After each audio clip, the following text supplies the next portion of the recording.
É isso que eu gosto de identificar nas medicina, ela pessoas. tem que ter, pô, como que não vai ter capricho, né? Você tá mexendo só com o corpo. Pois é, pois é. Você tá lidando com uma coisa que é extremamente... Com uma máquina mais complexa que já foi, que não existe em lugar nenhum do universo, viu, galera? Não, e não tem... Quer dizer, algumas peças sobressalentes a gente até tem, né? Eu tenho, por exemplo, um pedaço de pessoa no meu bíceps esquerdo, né? Porque eu já rasguei o bíceps e... Ah, é? Pois Caramba. é. Aí eu peguei de um doador cadáver um pedaço para resolver, né? É muito legal, né? Eu tenho 2 DNA no meu corpo. Sério? Sério, é nesse corte aqui, ó. Que doideira. Aqui, para reconstruir meu bíceps, usou literalmente um pedaço de outra pessoa.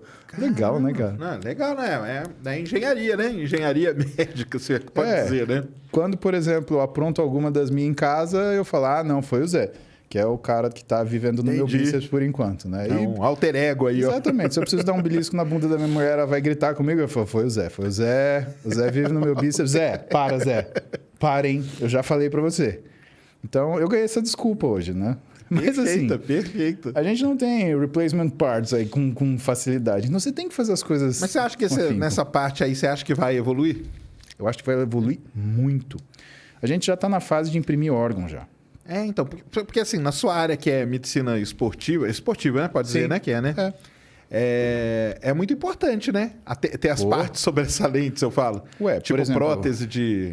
Sim, tem próteses, mas tem coisas antes disso. Por exemplo, você tem bancos de doadores cadáveres. Então, por exemplo, você vai reconstruir um cruzado anterior do joelho.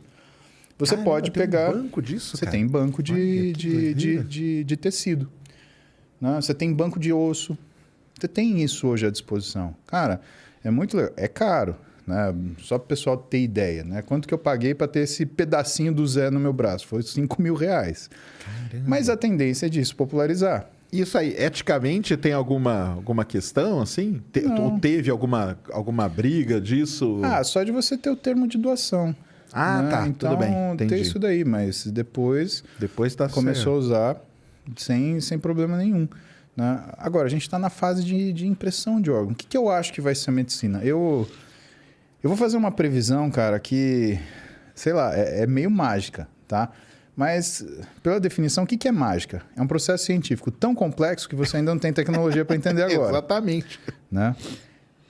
Hoje a gente está numa fase que a gente diagnostica tudo. Mas poucas coisas do que a gente consegue diagnosticar tem tratamento. Doença genética, por exemplo, Alzheimer. Alzheimer é uma alteração genética, é uma alteração de DNA, é uma alteração de síntese de proteína. A gente consegue ver isso no DNA, mas ninguém consegue trocar o DNA. Você não tem uma máquina... cara lá do CRISPR? Então, isso daí é uma das formas, mas percebe que isso é o comecinho, é o pezinho de você fazer isso. Né? Isso daí, vamos comparar o seguinte, eu tenho um livro na minha mão. O cara, ele falou o seguinte, eu consigo apagar um caractere e trocar. Eu tenho aqui um Errorex. Você lembra aqueles Errorex que eram aquelas fitas? Né? Então, a gente usava aquilo no caderno, ficava uma sujeira, né, cara? Porque errei tudo. Linhas e linhas de Errorex. Então, hoje os caras, eles pegam assim, eu consigo apagar isso daqui, eu consigo escrever mais ou menos. Tá? Eu acredito que vai existir um momento onde você consegue reescrever e ponto, acabou. Você assistiu o Tron? Sim. Ainda bem, né? Tô falando com um colega geek aqui, né? Pelo amor de Deus. Lembra que aquela menina do Tron, ela perde um braço. E aí como é que é o nome dele? Não é Jack. Esqueci também. Do herói. Ele pega a menina, deita ela e liga o código-fonte dela. Sim. E ele altera o código-fonte e aí um braço se reconstrói. Vai ser isso mais ou menos. Eu acredito, por quê? Porque existe precedente na natureza. Você tem a salamandra, ela perde um membro, ela refaz o membro. A lagartixa também, né? Exatamente. Então, o que a gente vai esperar? A gente vai esperar que, muito provavelmente, em algum momento, essa tecnologia vai ficar acessível para nós. E você vai conseguir, por exemplo, imprimir um coração, imprimir um fígado, imprimir um rim. A válvula o pessoal já imprime, né? Algumas válvulas, né? Do coração, alguma coisa assim, né? Sim. Que eu já vi, né? Já é possível fazer, né? Então, eu acho que a gente vai ter isso em larga escala. Outra coisa que a gente vai ter, né? Mas esses caras do CRISPR aí, eles foram presos, ou não sei se eles acabaram sendo presos ou ameaçados, porque o negócio da medicina é assim, que é tudo complicado, né, cara? Tipo, igual na minha área, né? Ah, cara, desceu um ET aqui. Primeiro que não vai descer. Se descer, cara, a gente desce o cacete nele, cara. Não tem, tipo, ética, entendeu? Agora, na medicina tem todo esse outro lado, né? Sim. Que, não, tem tal coisa, cara, mas eu tô aqui alterando o DNA do cara para ele não ter mais isso. Aí vem o pessoal e... O que você acha disso? Como que tá isso? Eu acho que tem que existir alguma coisa, porque a medicina serve à sociedade, Sérgio. A sociedade suporta as pesquisas da medicina. A gente injeta milhões de dólares, reais que seja, nesses processos. Ou porque a gente paga por remédios, ou porque a gente aceita que patentes existam sobre remédios. Porque a gente podia muito bem quebrar uma patente, fazer uma engenharia reversa. Você está cobrando 5 mil reais no remédio? Tá bom, estou soltando ele por 10ão. Mas não se faz isso. Não, faz, quem manda aqui sou eu, sei lá, sou o governo e dane-se você. Né? Então a gente aceita que isso existe, por quê? Porque a gente percebe que existe um caminho nesse sentido. Né? Então, mais natural é que a sociedade possa cobrar da medicina uma resposta. Tá? Então, tem duas coisas que não podem ter. Ações à revelia do que é o código moral daquela situação e militância. Você já pensou se existisse militância na medicina? Eu não vou atender você porque você é bolsonarista. Não vou atender você porque você é lulista. Não vou atender você porque você gosta de carro verde. Cara, vai acabar onde isso? Exatamente. Então não pode. Tem coisa que não pode. Não chegou ainda não nesse nível. E se acontecer... Cara, eu espero que não. Que não de chegue, verdade. Né? Tomar que pelo menos que isso não aí chegue. Fique fora. Que não chegue, porque, sei lá, até pela pressão do momento, e eu já fui tanto médico de sala de trauma quanto chefe de sala de trauma. Quando você recebe um paciente, você não olha nada. Claro. Você não olha cor, credo, orientação sexual, orientação política. É um ser humano, né, cara? Primeiro lugar. Você não vai perguntar isso no dia seguinte, você não vai perguntar 3 dias depois, você não vai perguntar para ele ter alta. Você torce pro Corinthians, então você não vai ter alta. Você vai continuar aqui e dane-se você. Vai comer esse rango ruim mais um dia, só de sacanagem. Você não faz isso, né? E assim, a gente percebe que algumas situações políticas quiseram levar os médicos para esse lado. Felizmente, a gente não cedeu. Eu não sei quanto tempo, porque o que eu percebo? Existe uma minoria barulhenta, organizada, que gosta de criar situações para uma sociedade que é maior, só que desorganizada, né, tentar seguir. Qual o objetivo disso? Eu realmente não sei. Eu acho isso uma tolice. Né? Eu acho isso até uma forma de autodestruição. Né? Porque é isso que vai levar a esse tipo de comportamento. Entendi.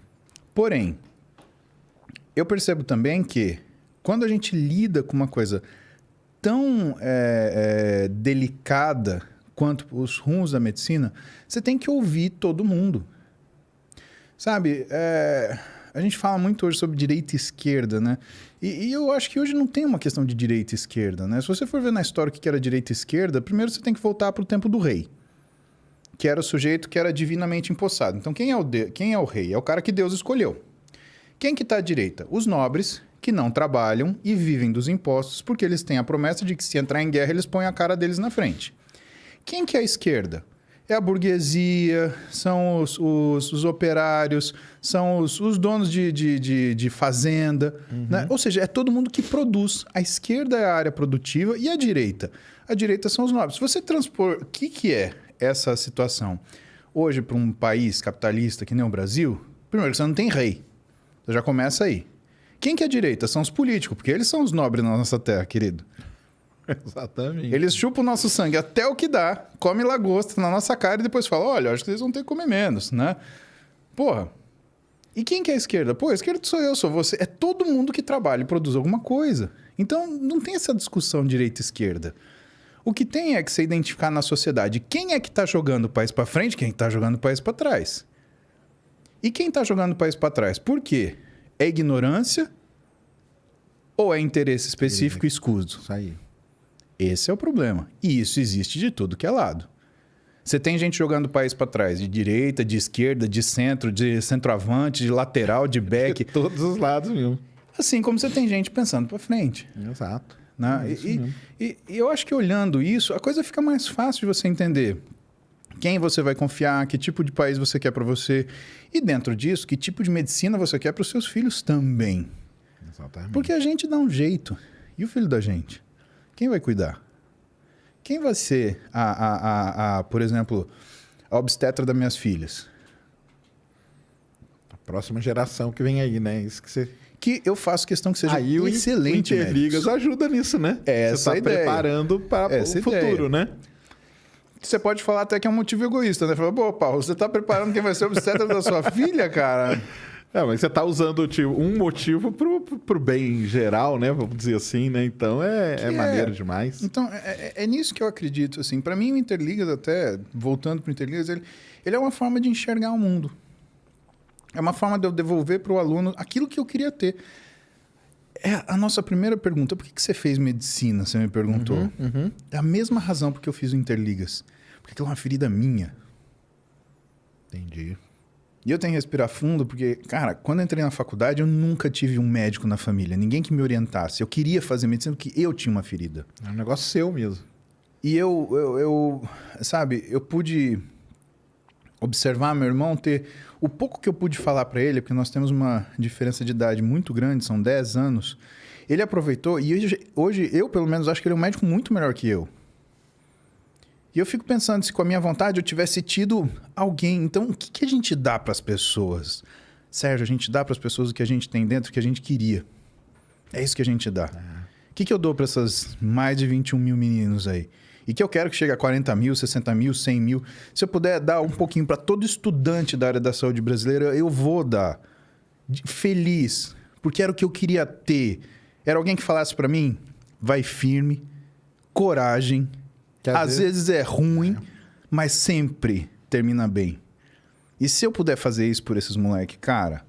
mas já tá fazendo, né? Eu vou ser muito feliz, mais feliz que eu sou. E às vezes é isso que falta, né? Acho que às vezes é isso que falta, né? Eu acho. Porque sabe? a gente tá até falando antes, né? Às vezes a gente é muito novo, tem que fazer alguma escolha quando é muito novo, às vezes você é imaturo e tal. Só que às vezes realmente é aquilo que você quer. Sim. Ou talvez até pode não ser o que você quer no primeiro momento, mas vai que você entrou naquilo, cara, gostei disso aqui, cara, quero seguir isso aqui. Pô, mas é meio complicado. Aí tem essa galera empurrando, né? Empurra pra frente todo mundo, né? Exato. E assim, as pessoas elas têm que saber que tudo que você vai ter sucesso na sua vida, ele tem uma certa questão árdua de você lidar. E que uma coisa é você exercer, outra coisa é se capacitar para. E capacitar-se para é difícil, Sérgio. Não é fácil, cara. É sacrifício, é noite sem dormir. E, de novo, a gente volta na primeira pergunta. Para quem que é determinada profissão? Porque tudo que você for fazer com a força do teu coração vai ser sacrificante. Sim. Para quem tá vendo, Sérgio. Não para quem tá fazendo. É. Cara, eu ia dar plantão amarradão, porque eu sabia que... Pô, eu ia ver alguma coisa. Né? Eu ia dar plantão no Vila Maria, atender 200 pessoas de dia, fazer 4, 5 cirurgias no meio da noite, na madrugada sem dormir. Mas na perspectiva assim, puta, o que será que eu vou operar hoje? Isso aí é com o espírito para... Hoje eu vou voltar amanhã sabendo alguma coisa diferente. Exatamente. Ver alguma coisa nova, né? Exato. Isso aí é legal. Cara, eu sinto falta de ver no estudante brasileiro aquela gana de falar, cara, eu tenho orgulho do que eu faço. E eu tenho medo quando o cara fala assim, não, eu acho que a carreira financeira disso... Cara, aí pronto. Já pegou pelo negócio errado, né? Puta, aí vai ser um sacrifício, cara. Porque aí vai ter, tipo, dia que não vai dar certo, né? Ou mês, sei lá, que não vai ter muito paciente, algo desse tipo, né? Que vai acontecer. E aí, como que você vai fazer, né? A gente pega a rede social como exemplo, né? Hoje eu tô com quase 2 milhões de seguidores no Instagram. No Instagram, cara. E aí o cara me pergunta, mas o que você fez pra ter esses 2 chegar milhões? nisso? Eu falei, cara, eu falo com as pessoas. É só isso que eu falo. Pô, o que fez? Tem aí 21 mil. Pois é, né? Mas assim, o que eu faço? Eu falo com as pessoas. E assim, o que eu me surpreendo? Eu não sou o cara mais legal do mundo, Sérgio. Eu sou mal-humorado. Eu dou bronca, eu sou ranzinza. Quando o sujeito escreve porcaria na minha rede, eu dou um xelepe nele. Sabe? Eu não sou o santinho. Pelo contrário, eu sou uma pessoa absolutamente normal. Mas tem uma mensagem para passar. E eu acho que eu fico feliz porque eu acho que esses 2 milhões de pessoas, eles entenderam essa mensagem oculta. Que é, cara, eu tenho uma coisa boa para você. Você quer? Tá aqui. Eu te entrego todo dia. Seja num post que fale pro teu coração... Seja no banho não tem calendário, que eu falo pra tua saúde. Seja num story, que eu falo pra tua mente dar um pouco de risada com alguma besteira que eu me ferrei no dia. Ou para te lembrar que as pessoas que estão com você, seu chefe, por exemplo, hoje de manhã, pô, tinham 2 chefes meus eu vi sua postagem lá, foi legal mesmo. Você trabalhando com 2 chefes do seu lado. Te olhando, assim, né? Tipo, sabe, você pode olhar de 2 formas, cara. Eu não posso piscar aqui que eu me fodo, né? Alternativa 1. Alternativa 2. Eu não posso tossir aqui que eu me fodo. Alternativa 3. Cara, meus chefes estão comigo, velho. Que legal, né? Eu tô de igual para igual. E o mais legal é que eles ainda são meu chefe, então eles não vão deixar nada de ruim acontecer. Que legal! Né? E tô com a minha chefe maior, porque sempre a mulher é a chefe da bagaça toda, né? Que é a Giseli. Ela que organiza a cirurgia, monta horário, fala... Paulinho, amanhã, tá? 7 da manhã. Eu, sim, senhora, chefe. Aonde? É só pergunta. Onde? Entendi. Né? Porque é assim, tem né? Tem que ter, né? Manda quem pode, obedece quem tem juízo fatal. Né? Mas voltando lá no CRISPR, o que você acha do lance da ética, cara, e tal? Eu acho porque isso aí foi discutido pra caramba, não foi? Foi discutido. Quando surgiu, né? Aliás, eu nem sei como que tá isso aí hoje. Porque prenderam os caras? Acabou que não prendeu? Olha, eu não sei como que fim que levou, na verdade.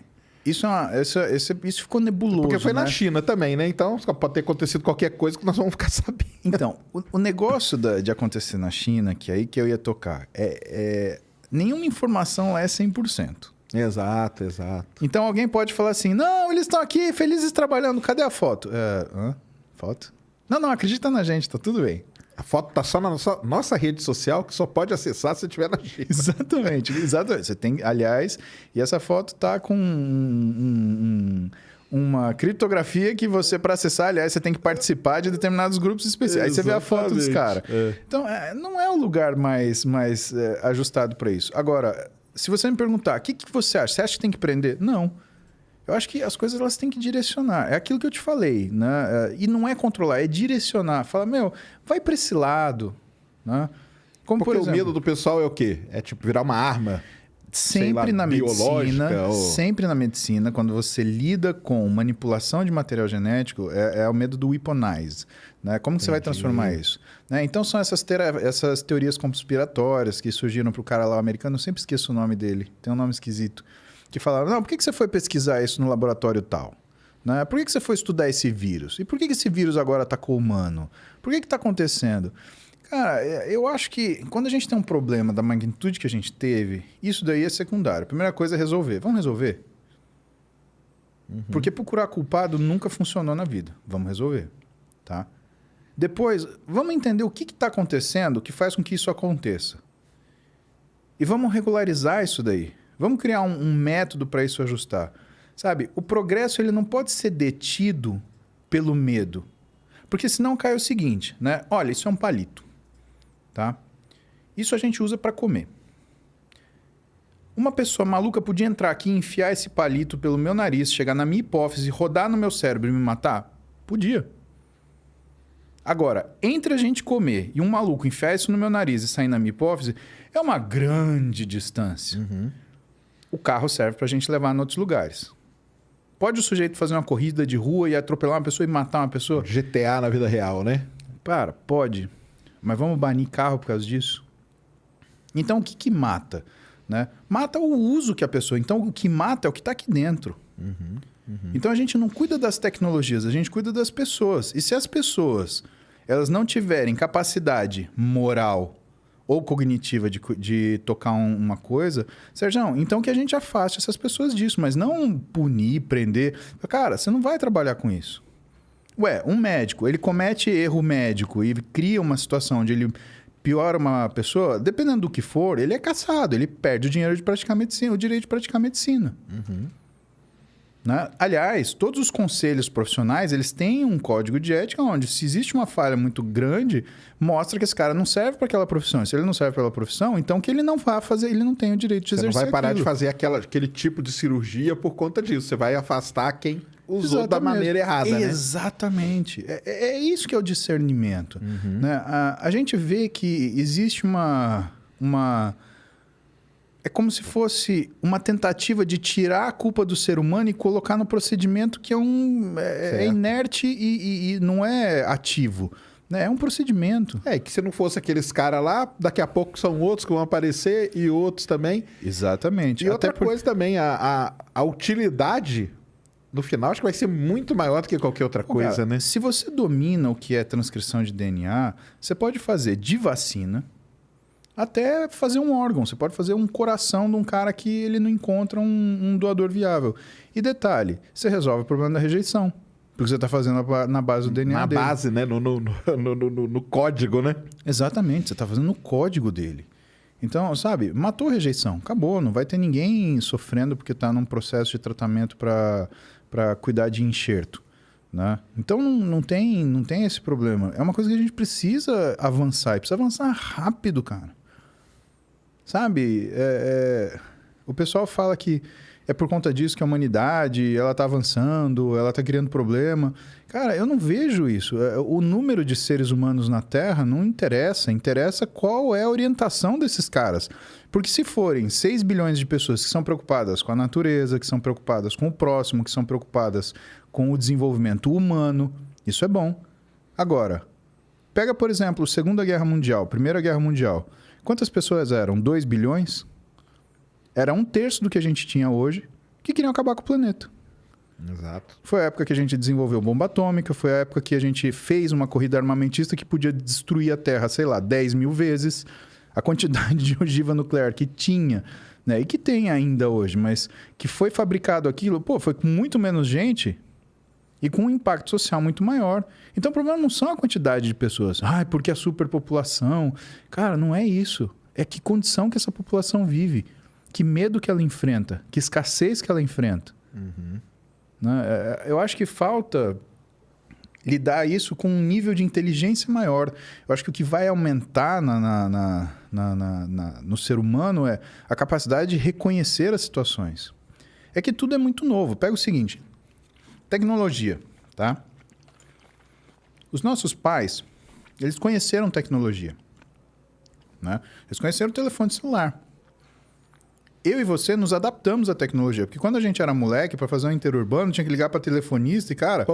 Era complicado demais. E caro. Tinha que ir com um saco de ficha, às vezes, que você ia ligar. Hoje eu falo com o WhatsApp num paciente meu que tá, sei lá, na Europa, nos Estados Unidos. Imediatamente. Se eu quiser ver a cara dele, eu ligo o vídeo. E aí, fulano? Eu vejo. Os nossos filhos, eles dominam a tecnologia. Sim. Talvez a gente não veja daqui 2, 3 gerações. Mas eu acho que vai existir um equilíbrio. É que nem a questão da rede social. As pessoas estão se adaptando à rede social. Então, o que eu vejo muitas vezes acontecer? O cara, ele agir que nem um cretino na rede social, por quê? Porque ele não percebe que aquilo é uma extensão digital da casa dele. Então, ele entra, faz um comentário imbecil, né? Que eu também adoro dar uma chilapada de vez em quando. Dá um bloco, os bloquezinhos rola solto ali. Não, eu dou uma sapatada também, porque eu acho que a pessoa ela tem que ter um susto moral. Entendi. Você dá um susto, depois você bloqueia. Não, eu deixo ela discutir, porque aí eu gosto que a pessoa passe vergonha. É mesmo? Porque você gosta da discussão? Então... Tem um ditado que Napoleão fala que é o seguinte: nunca atrapalha seu inimigo quando ele tá fazendo uma merda. Deixa ele continuar, né? Até o fim, né? Deixa continuar. Né? E dá corda ainda, né, para ele. E tem uma outra frase que eu acho que, na verdade, é de Napoleão, mas é atribuída ao Lord Hanlon da Inglaterra, que é a navalha de Hanlon. Uhum. Você tá rindo, você conhece esse termo, que é assim, nunca atribui a malícia a algo que é feito por pura imbecilidade. Né? E a pessoa ela precisa entender, cara, como eu sou idiota, por que eu fui falar isso? Né? Você usa para educar, então. É educativo, assim. Exatamente. Entendi. Ela é uma palmada educativa, uma palmada certo. Moral educativa. Pro cara acordar e falar, eu tô entrando na casa digital do maluco. E eu tô falando abobrinha, eu mereço ser esculachado. Porque aí ele toma o meu esculacho e o esculacho de todo mundo que me segue. Falando, jantou cedo, não sei o quê. Aí vem aquela série de frases. Eu acho isso importante, essa é a possibilidade de reação. Porque senão, o que isso daqui cria? A impunidade virtual. É o tribunal, né? É o tribunal da internet que a gente fala, né? Então, Sérgio... Todo mundo é o juiz, né, cara? Tá ali te julgando o dia inteiro, né? Não, e o que é o problema, né? Todo mundo é o juiz e ele julga de acordo com os próprios valores. Exato. Agora, a internet, ela deu voz pra gente muito interessante. Mas ela deu voz pra muito imbecil também. E assim, é impressionante, né? Porque aglutina, né, esse tipo de pessoa. Então as pessoas elas têm que ter o cuidado e o discernimento para proceder do mesmo jeito que ela fosse entrar na casa de uma pessoa. Você vai cuspir no chão? Você vai falar uma abobrinha para a pessoa? Eu brinco com isso, porque eu morei num prédio uma vez e Cara, morar em prédio divide espaços. Com certeza. Eu tinha uma determinada vaga de garagem, a pessoa, ela meio que parava aleatoriamente onde ela queria. E ela começou a parar na minha vaga. Falei, cara, contanto tem a vaga livre, eu preciso deixar meu carro aqui para subir para casa. E aí um dia eu cheguei, e a vaga estava ali, eu parei. E o sujeito ligou e falou, você tem que tirar o carro, porque essa vaga agora é minha, não sei o quê. Eu falei, olha, eu não vou tirar meu carro dali, né? Porque eu parava lá, né? Não, porque eu vou aí. Vem. Pode vir, né? Vem. Apartamento tal.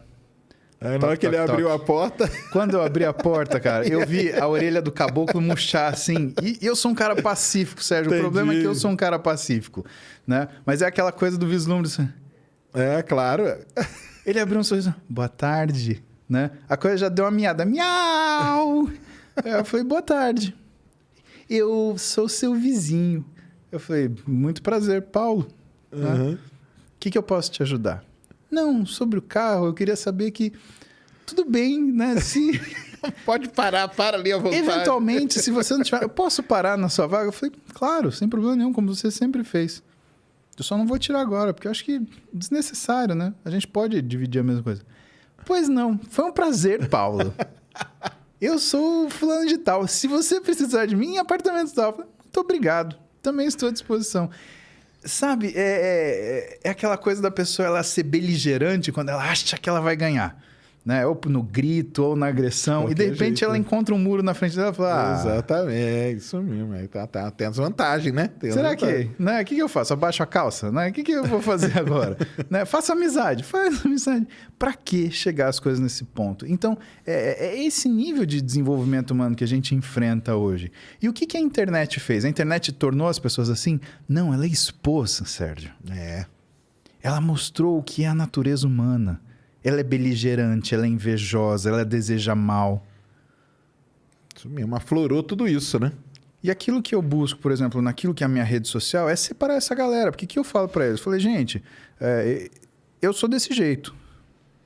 Eu não ganho dinheiro com isso, eu divido meu tempo com vocês, vocês me fazem companhia quando eu faço aeróbio. Eu agradeço, porque...